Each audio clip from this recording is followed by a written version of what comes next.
Hello po sa inyong lahat mga ka-crypto. Ako po si Pinoy Crypto Trader at sa video na ito ay atin pong pag-uusapan ang tungkol sa balitang ito kay Bonk. Ayan, sapagkat nagkaroon po ito ng skyrocket na umaabot na po ng 213%. Ayan, sa loob lamang ng ilang mga araw. At ito po yung atin pong aalamin. Yan, sa balitang ito yung mga exciting daw na mga dahilan kung bakit nangyari ito kay Bonk. At ayan, bago po tayo magpatuloy ay nais ko lamang po munang bigyang linaw ang aking disclaimer kung saan ang nilalaman po ng video na ito ay hindi po ito isang financial advice. For education and information purposes lamang po ang layunin nito. Maliban po dito ay nais ko na rin pong magbigay babala na wala pong kahit anumang group chat ang Pinoy Crypto Trader. Ayan, sabi rito ay Bonk reaches new all-time high, rising by 719% monthly. Kaya ayan, ang taas na po yan. Napakalapit na po yan sa 1,000% sa loob lamang ng isang buwan. Kaya ayan, yung mga nakabili po ng maaga or nakapasok po ng maaga dito kay Bonk ay ang laki po ng kanilang kinita. Ayan, Solana Dog token, Bonk quietly surged to fresh all-time highs in today's trading. Bonk reached an all-time high of 40 digits 1468, thus entering uncharted territory in its price. Kaya ayan, ganyan po katindi. Gumagawa po siya ng kanyang panibagong all-time high. Yan po si Bonk.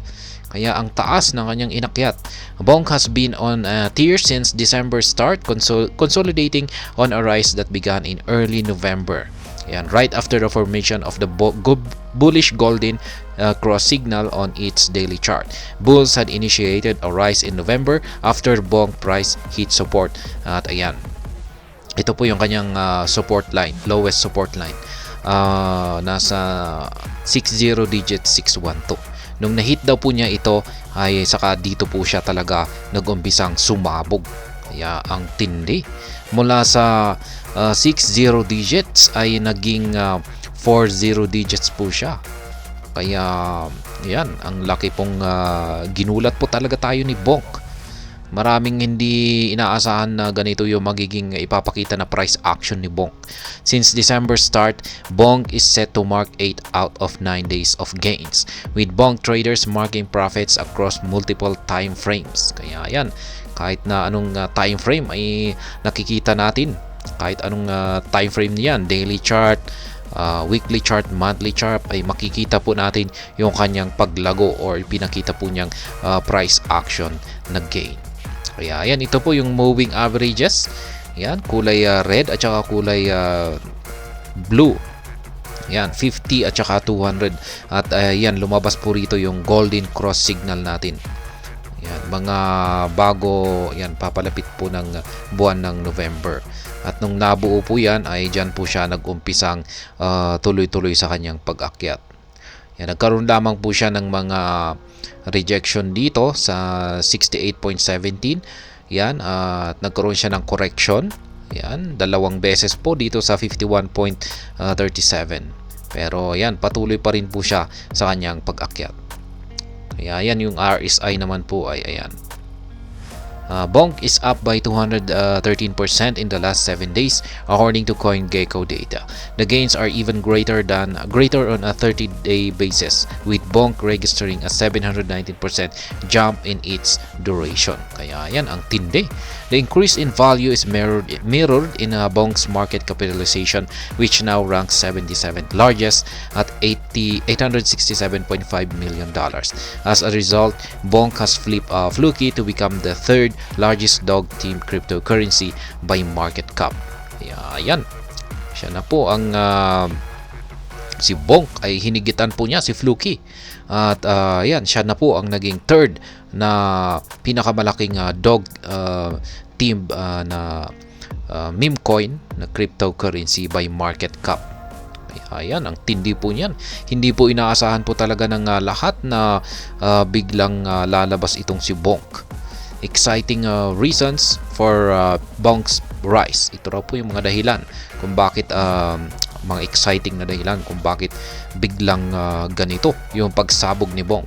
Several factors contributed to Bonk's stellar performance in recent weeks. The general bullish sentiment in the crypto market, fueled by Bitcoin spot ETF anticipation that saw the BTC price reach $45,000 this week, might have aided Bonk's ascent. Kaya yan, mukhang nakatulong daw po yung paparating na approval ng Bitcoin spot ETF.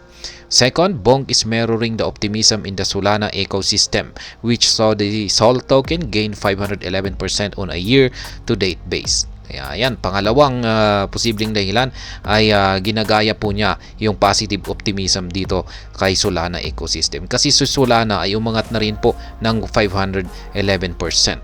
Yan, on a year-to-date basis po yan. Kaya yan. Yung pangatlo ay technically the rally was spurred on by the emergence of the first golden cross since Bonk's inception. Yan, may lumabas po kasi sa base po sa technical analysis ay may lumabas po kasi na golden cross dito. Yan, since Bonk's inception. Yan, nakikita po natin dito sa chart. Ayan na nga, yung golden cross. Kikita po natin dito yung pagkukross ng dalawang moving averages natin dito. Kaya nagbibigay po yan ng bullish signal na ito ay aakyat. Kaya yan po yung pangatlong dahilan. Ito naman po yung pang-apat. Positive exchange listings and developments might have also contributed to Bonk's rise. Kaya yan yung pagkakalista niya sa mga exchanges. Bonk's recent listing on KuCoin was commemorated with a promotional reward of $58,000 worth of Bonk for traders and holders. Kaya yan, nalista po siya kay KuCoin. Kaya isa na rin po ito sa posibleng dahilan kung bakit siya sumabog. More recently, XRO rewards were airdropped to more than 51,000 Bonk holders. On-chain SPL wallets with a minimum of 10 million Bonk were eligible to receive the XR Pro reward. Kaya yan. Kamakailan lamang ay nagbigay po sa nila ng rewards.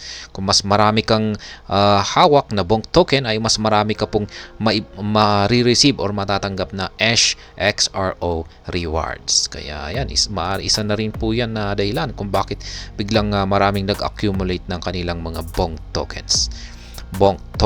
Kaya yan, ako po ay hindi ko na rin po inaasahan ito kay Bonk. Yan, ang magiging price action ni Bonk token dito na nakakagulat. Ginulat po talaga tayo lahat. Maraming nagulat talaga rito. Ayan, ang pagkakaalam ng lahat ay tahimik lamang at mukhang parang walang mangyayari or kasi wala pong fundamentals. Ayan, wala tayong fundamentals dito kay Bonk. Ayan, wala tayong parang walang kasinya-sinyales. Yung tanging meron lamang ay yung technical. Nakita natin na yung technical niya ay nagkaroon ng golden cross. Pero hindi naman po ibig sabihin na kung pag nagkaroon siya ng golden cross ay sasabog siya. Ayan, posibleng aangat lamang siya pero hindi ganyan katindi. Kaya maski nakita natin yan bilang mga technical trader ay hindi parang sa tingin natin ay hindi sapat yung kanyang pagsabog kung nakabase lamang tayo sa technical. Kailangan ay may support po siya na fundamentals. Pero yan po, hindi po natin nakita yan. Kaya mabilis po talaga yung kanyang pag-angat. Kaya yan po si Bonk. Yan, hindi po ako nakapasok kay Bonk. Yan, nabalitaan ko na lamang na pinagkakaguluhan ng lahat si Bonk. Kaya ayan ang naging performance. Kaya ayan, hanggang dito na lamang po tayo sa video na ito. Sana po ay inyong nagustuhan ang aking paliwanag dito. Kung inyo po itong nagustuhan ay pakiclick lamang po ang like button nito. Para naman po sa mga bago lamang dito, kayo po ay aking inaanyayahan para mag-subscribe. Pakiclick na rin po ang bell icon nito dahil ito po ang siyang magsisilbing notification nito sa mga bago kong videos na akin pong ina-upload sa aking YouTube channel na ito. Marami pong salamat sa panonood. Ingat po tayo lagi at God bless po sa ating lahat.